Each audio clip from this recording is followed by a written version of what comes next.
Welcome, everybody, to the latest episode of True Believers here on the Fandom Podcast Network. Of course, True Believers is the show that covers everything that is happening in the MCU. And right now, what's happening in the MCU is Daredevil Born Again. And we are continuing with our coverage with a little help and sponsorship from the great law firm of Wagner, Reitzel, and Cat. And we have got episode 8 of Daredevil this week, Isle of Joy, the penultimate episode of season 1 of Daredevil Born Again. And we are going to have some very interesting things to talk about in this week's episode of True Believers, which, of course, here on the Fandom Podcast Network. And we are here to talk about Daredevil Born Again. So let me bring in my fellow attorneys and reviewers for this episode. And of course, I got to start with my brother from another mother, the co-founder of the Fandom Podcast Network, the one and only Mr. Kevin Reitzel. All right, we still need the Tesseract, right, for this? Right? Yeah, so it's looking a little low on glow. Have you been using it for other things again, Kevin? I have. It's a good doorstop, just so, yeah. As long as there's not any time travel, I do not need TVA clearance again, because the last time the fines were really heavy. What's up, man? It's going. We got one more episode of this season of Daredevil. We got this week's episode, which I think was one of the more interesting episodes of this season. I don't know if it was my favorite, but I think there's some interesting things to talk about. And I mentioned the TVA a few minutes ago. I know a guy who might be a little familiar with that. He's part of that whole Deadpool society they seem to be interested in. He is the one and only Cat Cedar, or as we refer to him, Cat Pool. Oh, sorry. I was trying to drink through my head. It didn't work. Nice Deadpool mug you got there. Looking good. Oh, well, I have to try to get the good Deadpool stuff if I can. Yeah. Well, with that, we're going to put a little chimichangas aside for Cat for later on in the show because we like to keep him well fed. But let's get into some things here. And of course, this is the Fandom Podcast Network, where we strive is the word I'm trying to say out of my mouth, to feed your ears with great podcasts and lots of fun going on. And if you're watching on YouTube, scan the QR code that's up right now. It will take you to our page where we keep all of our audio podcasts, Kevin. Of course. And then you can find us there. And also make sure that you give us a shout out if you're listening to this podcast on YouTube, and go up there and check it out. We appreciate that. We love your support, especially when we talk all things Marvel. And of course, this is a spoiler reaction show, which means, guess what, guys? That's right. We're going to be spoiling the hell out of episode 8 of Daredevil Born Again. So make sure you are ready for that. If you've not watched the episode, go watch it. Come back, join us on the broadcast, and we're going to have a little fun tonight. Even Cap and Tony are saying, hey, spoiler alerts ahead. So, if they're saying it, you got to believe it, right? But it is Daredevil Born Again here on True Believers. And guys, again, we've been covering it since episode 1. We've got all the amazing posters that Disney put out. And of course, you can go back and listen to the entire library of episodes on the Fandom Podcast Network, Kevin. Yeah, we've had a good run of this season talking about Daredevil Born Again.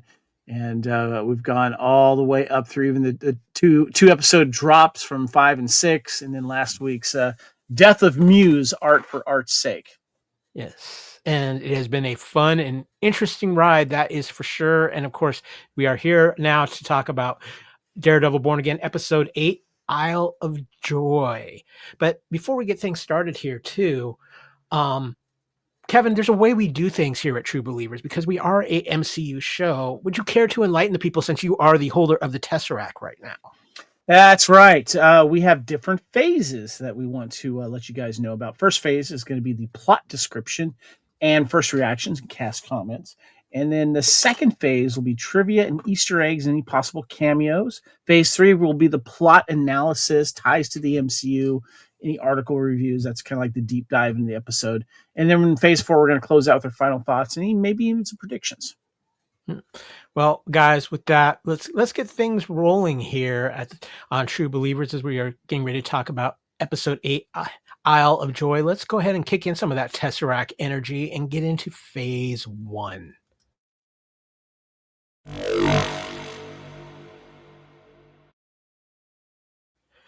Mr. Rice, would you care to get into the great book of all things MCU and give us the plot synopsis for this week's episode of Daredevil? All right. Episode 8, Isle of Joy, plot synopsis.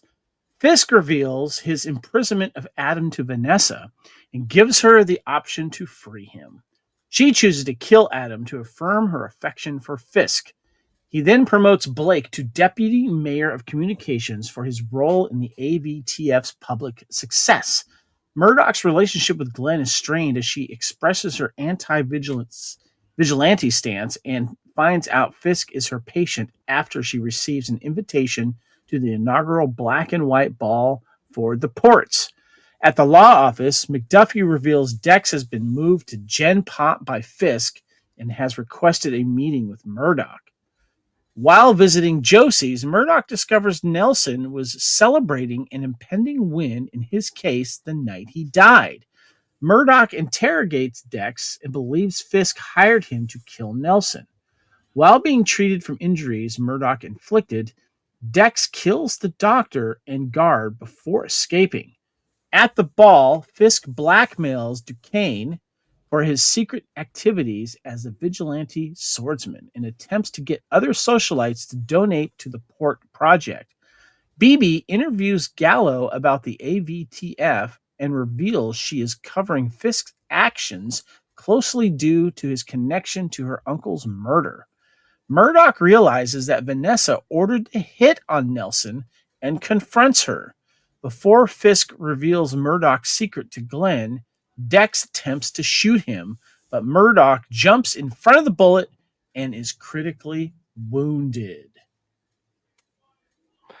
So that covers the episode, guys. This was a very interesting episode of Daredevil Born Again, and I kind of want your first reaction because I'm curious to see what you guys thought.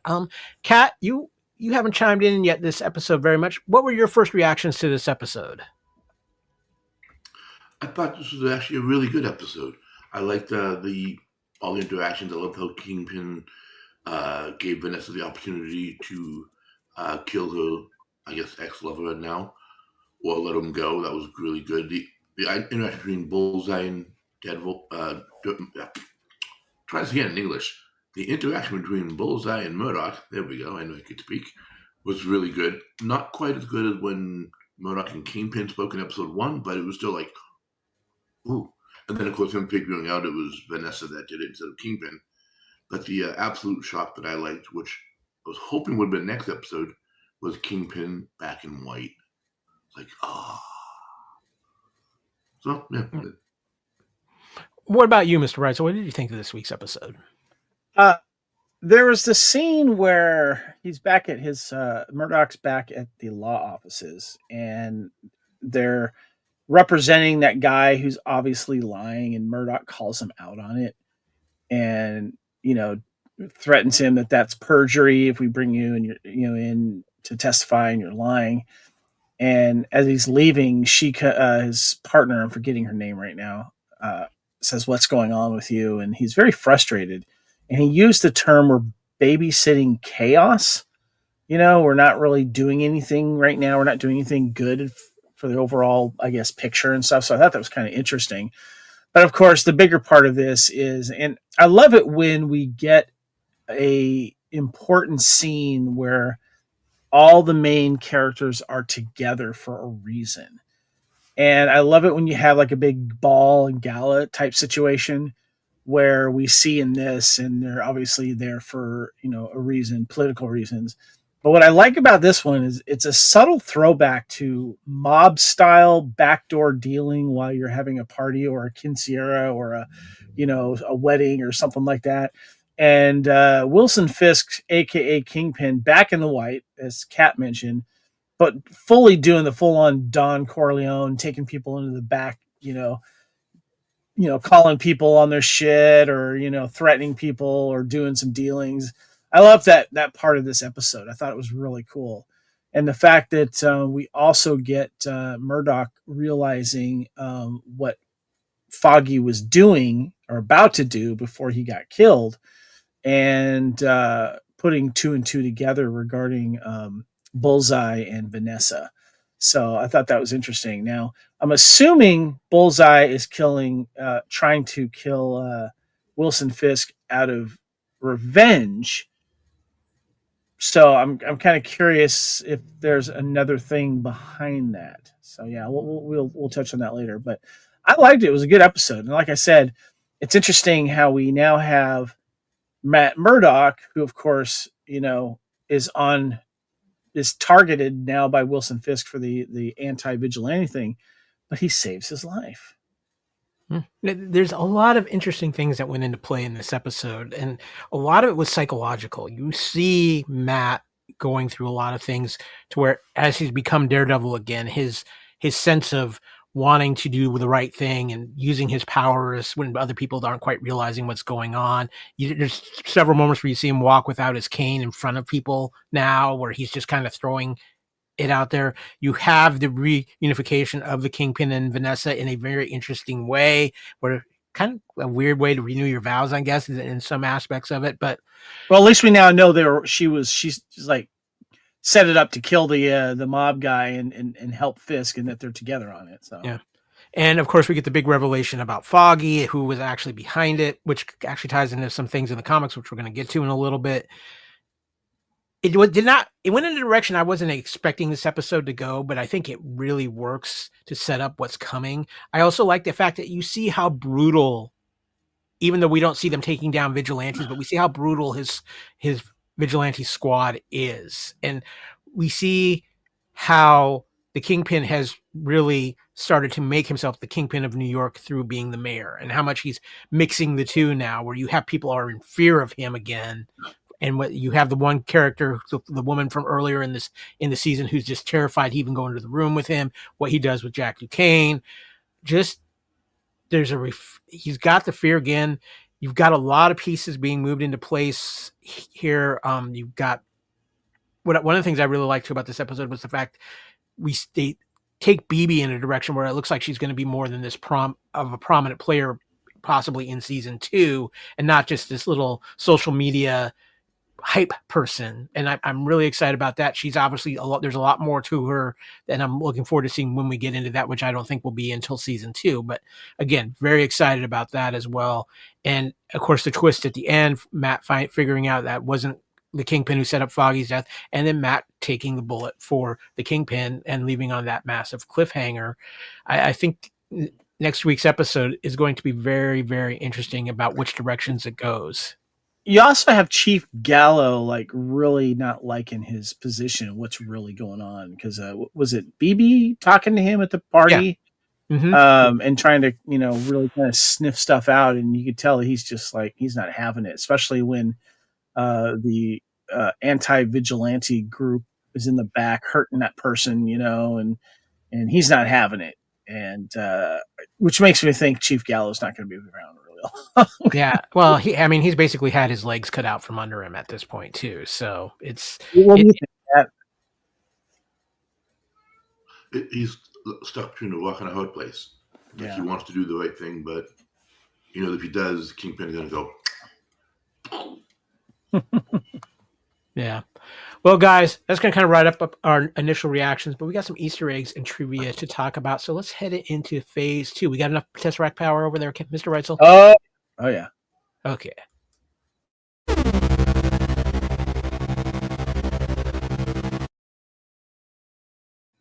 Okay, we are here to talk Daredevil Born Again, Episode 8, Isle of Joy. Now, really not a lot of trivia in this week's episode because of, I think, just how the episode was structured, but we do have a few Marvel Easter eggs that I was able to dig up from this week's episode, and a lot of comic book moments made its way into this week's episode of Daredevil Born Again. And let's get into the first one, which is the broken tooth. Zex uses his broken tooth to kill people.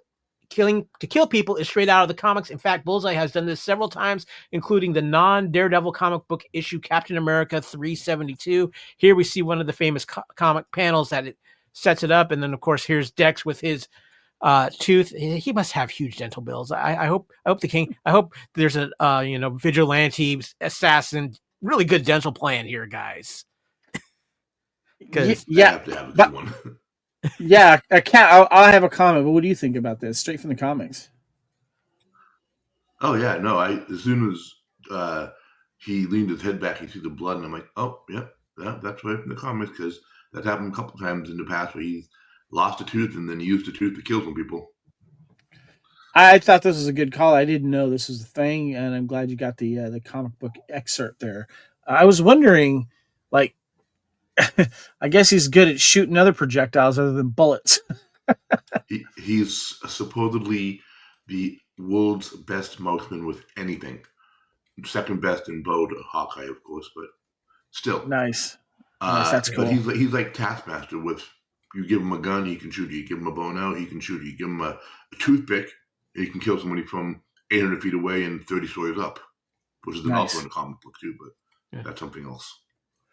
It was funny. I was listening to another podcast today, and they were talking about this, and they were like, they were kind of disappointed he had used a gun. They were hoping he'd like break a dish or something and throw like a dish plate, broke a piece of dish or something like that. But it makes sense. But another little Easter egg, and I found this to be quite interesting too, is we call it white and red. The entire episode has a theme of white and red, obviously the predominant colors of both Daredevil and the Kingpin. From the old white painting with a splatter of Fisk's blood that we keep seeing to Vanessa wearing a red gown and Fisk wearing his iconic white suit, to Matt taking a bullet for Fisk and leaving a stain of blood on Fisk's white suit. Further, the lights turning white and red upon Matt as the episode ends. Really playing up the Daredevil colors and the themes of these colors that have basically run through this show from back in the beginning of Netflix, Kevin. Yeah, definitely. And I thought it was kind of funny, but saying a statement that it's a black and white affair, and then Vanessa comes in like rocking the red dress. And I thought that was a very cool move on her style, her character. But yeah, definitely the red coming in, of course, with Matt's blood, things are going to get interesting. Kat, I know you had to have some appreciation for this, being a fan of the comics. Absolutely. I love the whole ending where it just went white, red, and then just sort of faded into a darker, and like, that's Daredevil. Let's get going, guys. Come on. We know we have these people who did the last two episodes from Moon Knight and Loki. They took over. Let's pick it up here. And they did. They did a great job with the ending and just the whole, black and white and red with the splashes of red here and there, like on Kingpin's jacket they're showing, and on Matt's, collarbone area, and Vanessa wearing the red dress. Yeah, I loved it all. Right out of the comic book. Totally awesome. Well, and also Dr. Glenn looking smoking hot in that white dress. She was looking great. So, okay, finally, guys, I talked about stuff being pulled from the comics. Let's talk about Vanessa, the true villain. Towards the end of the episode, Matt finally figures out Vanessa is the one who had Foggy killed. The plotline of Vanessa targeting Foggy has also been taken from the comics. After Foggy's apparent death in Daredevil in the Daredevil comic, Daredevil issue 92 reveals that Vanessa orchestrated the entire thing to exact revenge on Matt. And I've got the panel up here where he confronts Vanessa about it. Can I read that panel, because that's pretty cool? Yeah, go for it. So it's the Daredevil, is it The Man Without Fear? Yeah, number 92. And you see him coming in through a window, and then the panel shows Daredevil, Matt Murdock, taking with his mask off, and holds up Vanessa up against a wall and says, "For what? On Foggy? Nelson? Foggy was innocent. He never hurt anyone." Vanessa says, "That's certainly not true. But even if it was, it wouldn't be the first innocent victim in this world." And Matt says, "He was my friend. He was my best friend." And then Vanessa says, "Well, that was the point, wasn't it?" Cold! Love it. And the great thing about it was the actress who plays Vanessa was just as cold in this scene, Kevin, where Matt ends up dancing with her. She didn't say much or admit anything, though, right? Yeah, but just how she handled Matt and how the way she spoke to him was just, it was cold-blooded. Yeah. So, I mean, she has been phenomenal through this entire run of Daredevil, even going back to Netflix. And I'm so glad they brought her back, because I know the plan was to recast her at one point, but it's just been perfect. Okay, I'll ask the next question on the next topic. So I want to ask you guys something.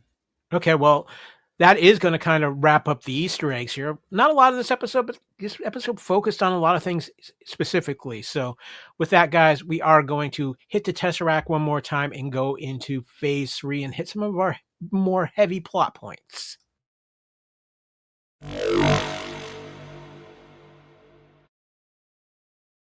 Okay, as we continue our coverage of Daredevil Born Again, Episode 8, Isle of Joy, let's get into some of our plot points and some of the things that really stood out about this episode. And plot number topic number one is Kingpin and Vanessa back as one, but maybe for how long?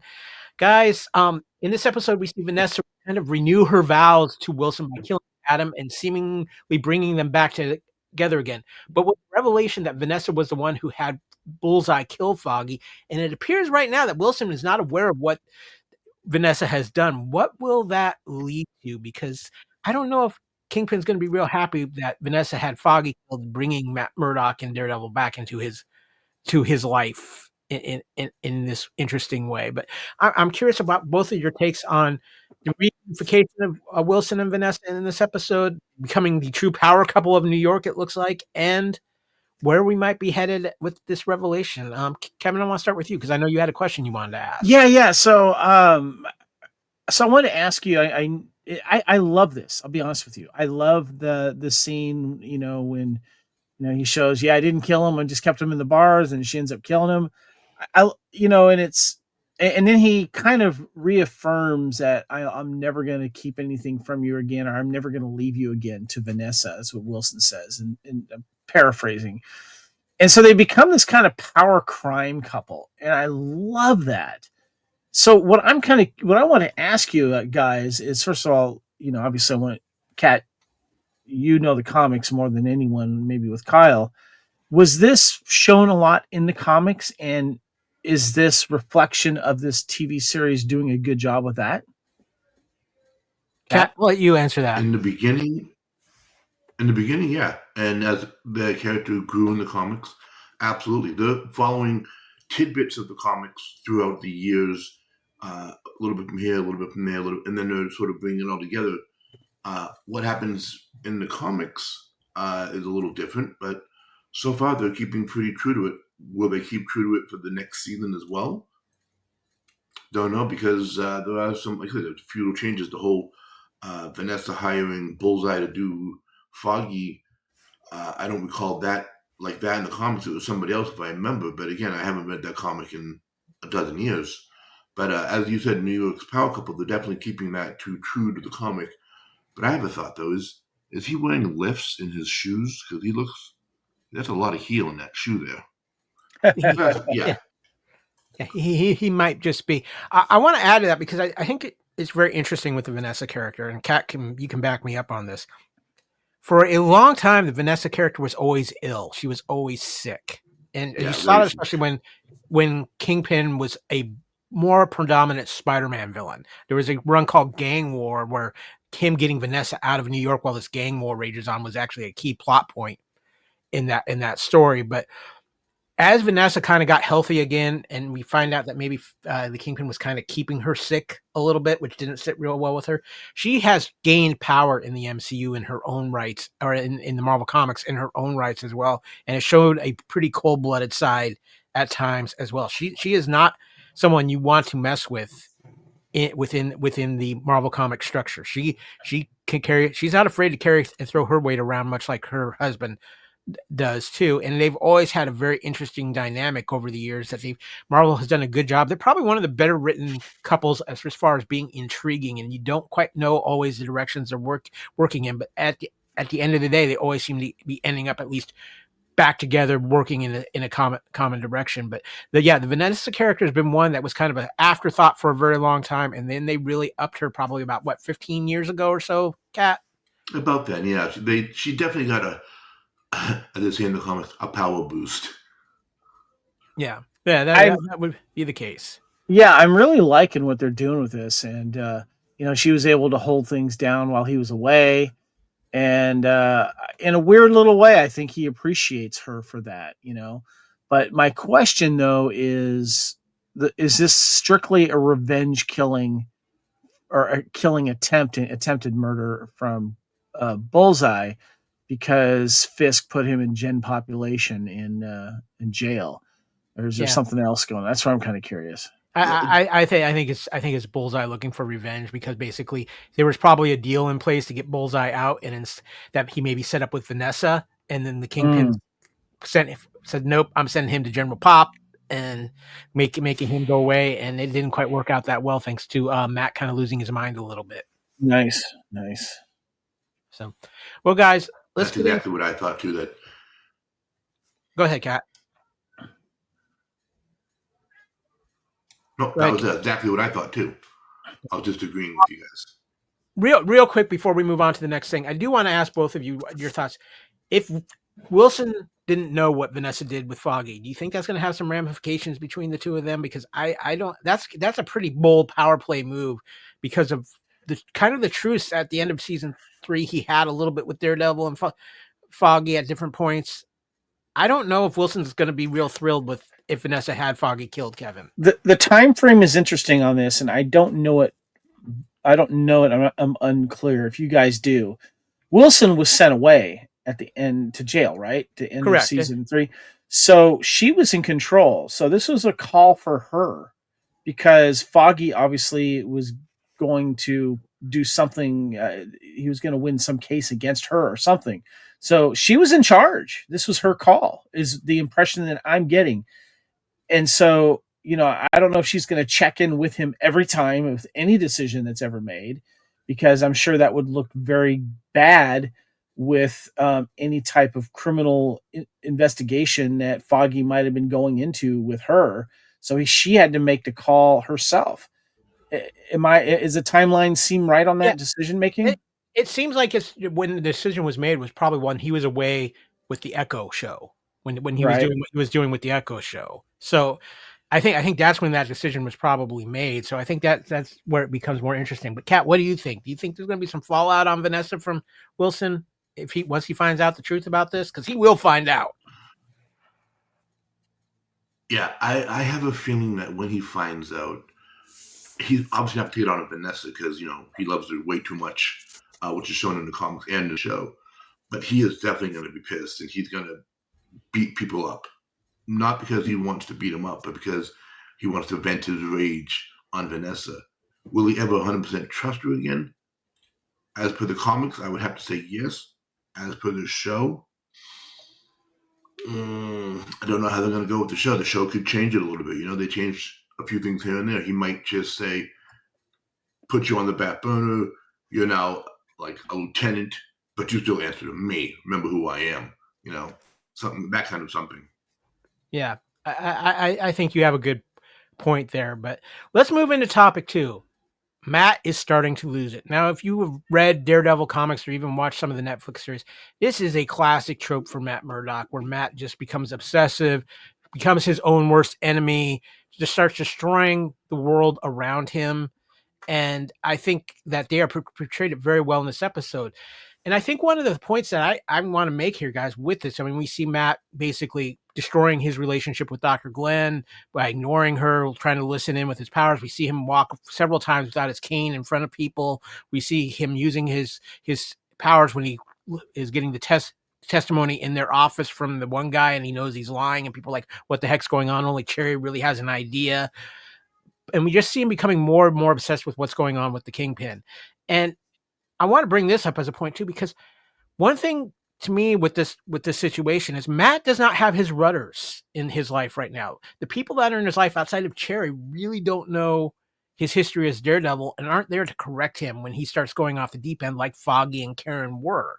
And I think we got a little bit of a rudderless Matt Murdock right now with nobody to really that he trusts and believes in to pull him back in. And we're starting to see Matt become his own worst enemy with his own obsessions here. I'm kind of curious to see how you felt, because I thought Charlie Cox was phenomenal in this episode too. I thought the way he portrayed it was incredibly well done. But Kevin, what do you think? What did you think from what you saw in this episode? Yeah, he's getting frustrated with the system, which is part of it, and it also doesn't help that his girlfriend is now having an anti-vigilante thing when, I'm sorry, but last I checked, if it wasn't for him, she would be dead, or for Daredevil. Not the way she tells it. Yeah, I know. Yeah. But anyway, and that's why I like that scene where he was frustrated with the system and what was happening and stuff. And he's starting to see the bigger picture and the criminal element with Kingpin's world resurfacing again. And it's frustrating for him, but it's interesting. Kingpin has a certain temper and anger issue as well, and I think Matt has the same. So maybe Matt needs some counseling as well. But it's from a drama angle, it's good stuff. Kat, if you're a Daredevil comic fan, you know Matt needs a lot of counseling. Oh, he would be the number one person I'd recommend to be put onto a couch and talk. But this also reminded me, I just thought of it, from issues earlier when those who are just watching the show won't know this, but if you read the comics, Matt he doesn't have split personality disorder, but there was some comics where he did physically change his personality to a different persona and name, and said he was a brother or cousin of himself, going by the name of Mike. I think it was Mike Murdock, where he didn't wear the glasses, didn't use the cane, pretended he could see, and was his own worst enemy due to stress and what's happening here. I would almost be surprised if we see a little glimmer of a Mike Murdock. Like, I don't give a shit about anything anymore. F you all.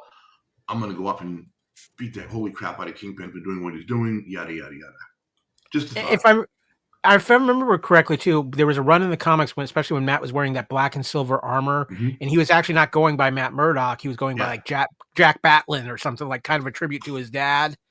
Was that what it was? I remember it was a Mike persona, but I do remember the Jack persona too as well. That was later. But yeah, you are right. That could be the helmet we saw that was like, why is there that helmet there? What's that helmet for? Maybe that's what he'll do next season. Maybe he'll armor up and become more of a, I'm tired of this BS shit. I'm gonna.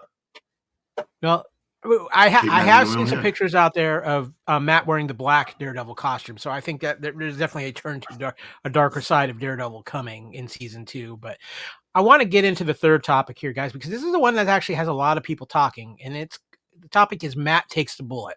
Now, I've talked to some people outside of here who felt like Matt wouldn't have taken the bullet for Wilson Fisk. Why? That doesn't seem right. Matt's obsessed with him, trying to get him out, but he ends up taking the bullet.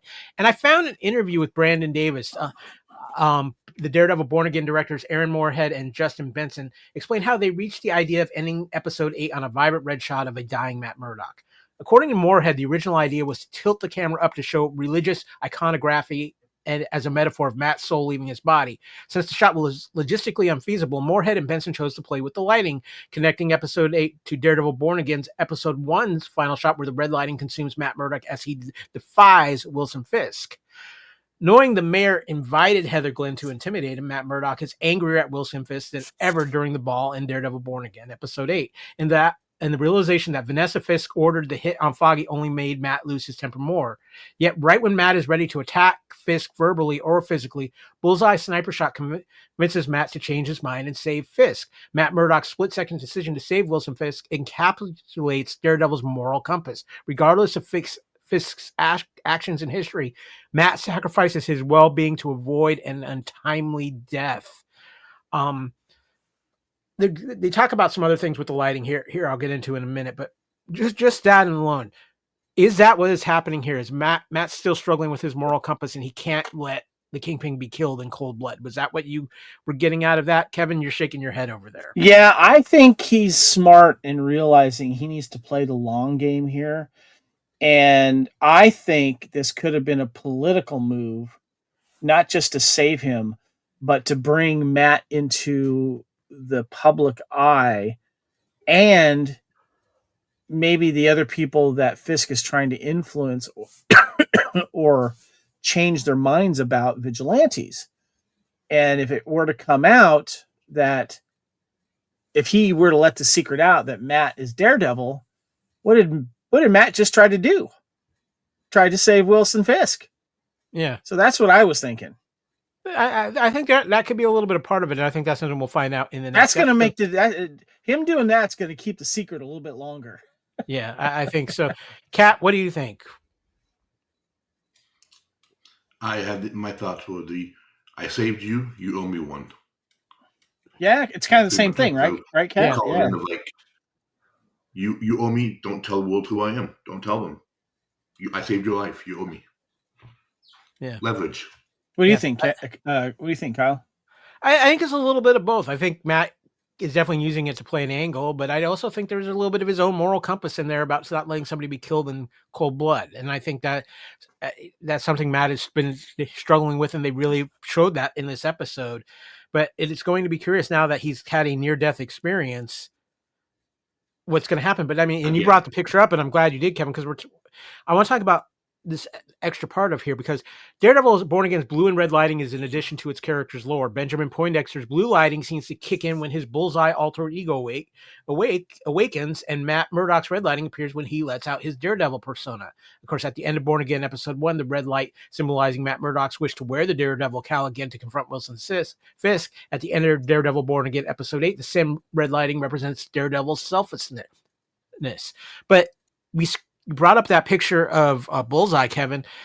That's one of those moments where Matt kind of loses it, but he's being smart about it, because he knows he's saving Dex's life and preventing him from going to Gen Pop by smashing his face in and loosening that tooth. I don't know if he necessarily thought the tooth was going to get loose and he was going to use it to escape, but he was trying to keep him out of Gen Pop by smashing his face in, making it look like he needed to go to Med Bay and psychiatric. That may be true, but I didn't pick up on that when I first watched it, just so you know. I just thought he was, because we've been talking about it, how Matt's been kind of losing his anger for a while.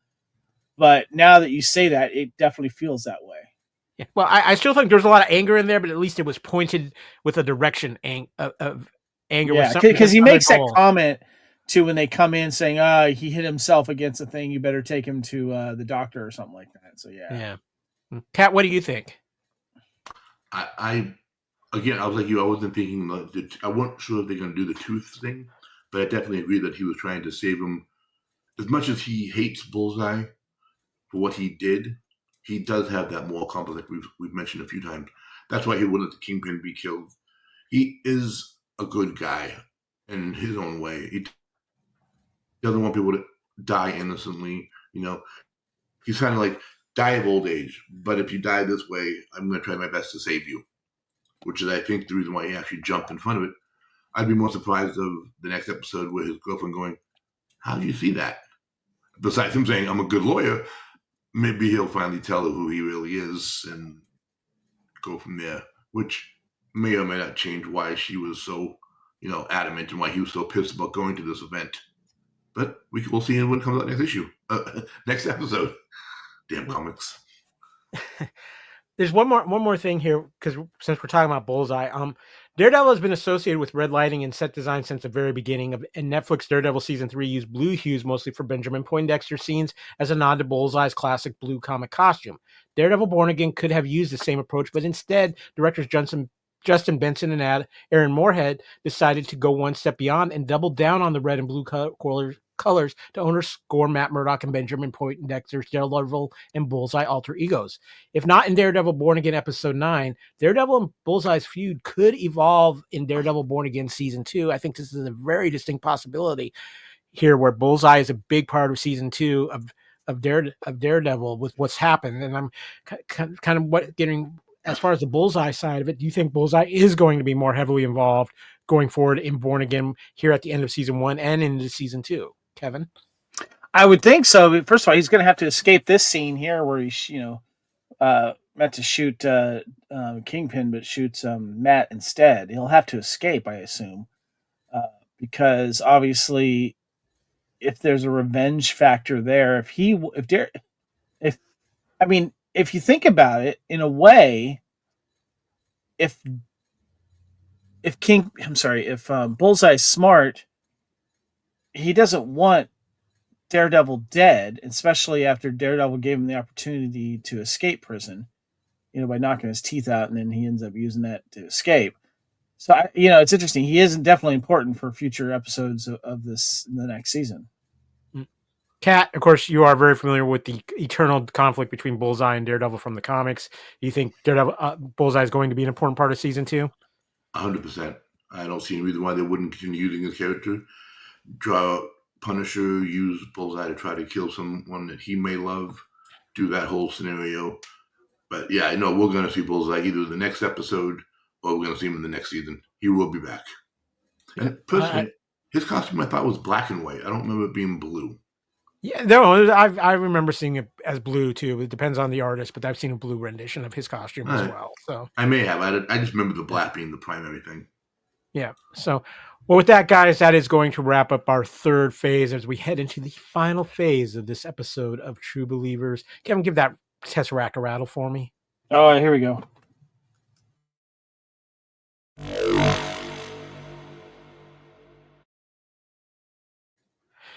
Okay, guys, we have been talking about Daredevil Born Again episode 8.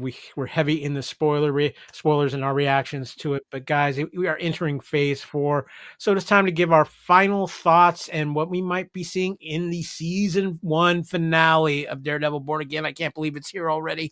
In some ways, it feels like we should have 3 or 4 more episodes. In some ways, it's like, yes, I'm bringing it on. I'm ready for it. Kat, I want to start with you. What are your final thoughts on this episode, and what do you think we might see in the season finale of season 1 of Daredevil again? Well, I'm hoping that we see Muse again, maybe like in a hospital or a mortuary somewhere where they're like operating on him or looking at him, and he does the whole eye open thing and sits up and then kills everyone and escapes, so that he'll be the main villain for season 2. I'm hoping that's what we'll see. Maybe at the end of the episode. Hold on. Why do you want to see Muse back when it seems like they've obviously killed him? He's not dead. Yeah, but he's not the main villain. It's basically, Fisk and now Bullseye. Yeah, we'll see. I don't think so, because Muse is not dead. He's not dead in the comics either. So, and he's been shot and killed before. So, he's like throwing Bullseye off a 4-story building and hearing a splat sound, and then Bullseye getting back up and living. So, as for the episode, I expect to see more Kingpin and Vanessa, maybe Vanessa getting her come up and with Kingpin talking to her about, hey, look, you did something I didn't like. Let's fix this now and have no more secrets between each other. And then, of course, Matt hopefully getting his shit together and then suiting up one more time and like him going to do something last episode. Then they pan to where Muse opens his eyes and then season 2 ends. Season 1 ends. Season 2 coming soon. Interesting. Kevin, excuse me, what about you as far as your final thoughts on this week's episode and what you think we might see in the season finale? A good episode. Like I said, I always like when you bring everyone together for a social gathering and there's a bunch of dealings happening behind the scenes, and then something bad breaks out, which is what we saw happen. And Vanessa being confronted by Matt, and Daredevil Matt taking the bullet that was meant for Wilson. Great way to end the episode. It's cool. So I don't think that we're going to see Muse again. I think Muse was just a nice villain to have to get Fisk to get his anti-vigilante task force done and to save face in the public eye. And I think that what's going to happen with Matt Murdock taking the bullet for him is going to change the political thing a little bit as well. It's going to be interesting. I'm looking forward to that part of the story as opposed to more of them just fighting again and again. Yep. I think for me, because there's a couple interesting directions it could go, but as far as this week's episode, it wasn't what I was expecting, but I'm glad it wasn't, because I think they did a phenomenal job of executing things. And really, in a way, this episode kind of sums up to me what all season 1 was about. So you didn't have a ton of action in this season, and we still have the finale to go. So we could still have a ton of action there, but it's been about the mind games, and it's been about the journey of both Matt Murdock and Wilson Fisk. And I think at the end of this season, we're going to see where that journey is taking them for at least a foreseeable future. And I think that's where things could get interesting in the finale. One of the first questions I have is the finale going to pick up right after he's shot, or is it going to be like a month or two after and Matt's recovered, or what's happening there? Because there's one or two directions, and there's a feeling I have is that what you're going to see, if you are a fan of the hero winning at the end, you're not going to like the end of this first season, because I think the Kingpin is going to continue to be more in power. I do think you're going to have some action in this week's episode, but I think it's going to be called Bullseye getting out and messing up a bunch of people in the vigilante task force as he gets out. Kat? I did read that next episode we are supposed to see Frank come back. So it could be a good Frank. Maybe him is fighting some of the bad Punishers. So we could see that as the violent. I did remember that I read that. I'm like, oh yeah, wait, Frank's supposed to come back too. So we'll probably see him as well at the end of this in this episode somewhere. There's another direction, when you mentioned Frank coming back, and I know this would drive Mr. Reitzel crazy, but could Matt be kind of in a fever dream for part of this episode as he's recovering from being shot? And what ends up happening, and I think this is a very good possibility based off of, again, seeing Daredevil in a black costume from shots from the set of season 2, is we could see the quote unquote death of Matt Murdock at the end of this episode, where he just becomes Daredevil full time. And that could really change things. We could see Matt really going off the deep end. We've seen it where he's completely lost his faith in the system, which was what was keeping him from being Daredevil at the start of the season.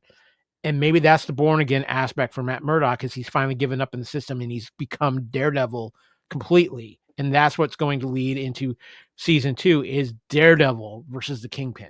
And I think that could be with some bullseye thrown in, maybe this task force thing, a few other things thrown in, and maybe he sees Frank in either his fever dream, or at the end of the episode, we see Frank start taking out some of the vigilante units. That begs the question, for those of you that know the comics better than I do, has there been a run in the comics where Matt has gone full Daredevil and he stops practicing law? Oh yeah. Yeah, it's happened. It's happened before in the comics for different reasons, but there was a point where he actually made it look like Matt Murdock died, and he took on, like Kat said, a different identity, and it was everybody thought it was a different. And it was a different person. It made everybody think it was a different person being Daredevil. So that could be where they're going. It's going to be interesting to see. I'm very curious to see which direction they do choose for the finale and what it could set up going forward, not only with the Daredevil universe, but, with the Punisher and with some other things that Marvel has in the works. Because I think one of the biggest surprises for me of this show was how much they did tie it into the MCU and to what happened in Netflix. So it's going to be interesting to see what happens there, but I'm excited. And of course, we will be back with a new episode of True Believers next week, covering the season 1 finale of Daredevil Born Again. And then we got to wait till 2026, guys. I'm not happy.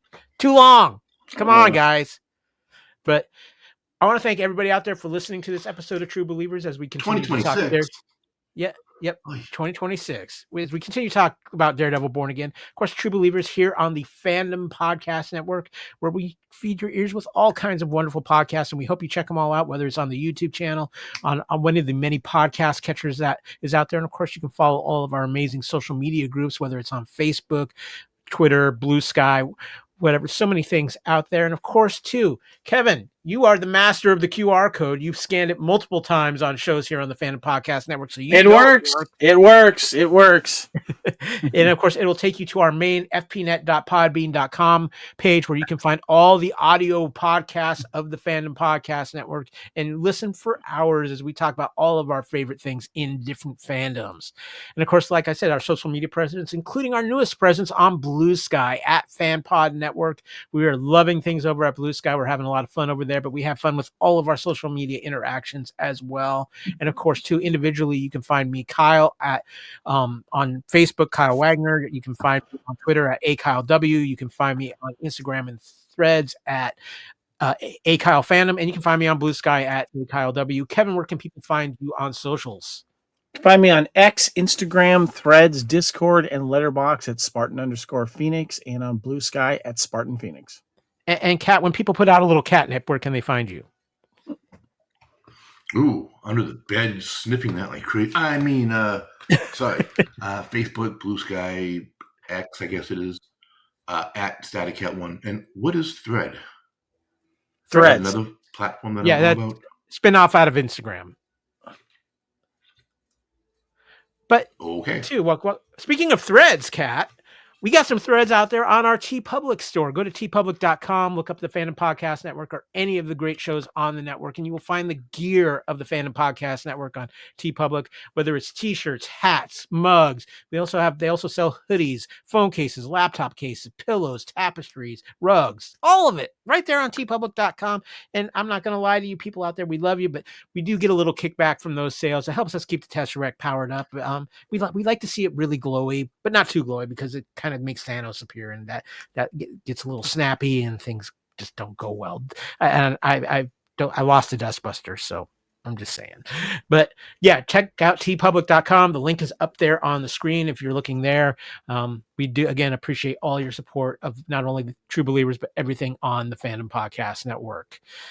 Guys, it has been a fun ride talking Daredevil Born Again. Once again, it's been a blast covering this full season with you, and next week is going to be great with the season finale. I cannot wait. And it's just always fun. And, the law firm of Wagner, Reitzel, and Cat will always be here to represent you, even if Matt Murdock goes off the deep end. But I want to thank you guys for being great co-hosts, not only for this episode, but so far through the season. And I know we're going to kill it next week when the finale comes out. It's been a lot of fun, but we're going to wrap up this episode of True Believers. Once again, we've been talking Daredevil, Born Again, episode 8, Isle of Joy. And until next time, as we like to say around here, Excelsior and make ours marvel. We are out of here. Thank you for watching and listening.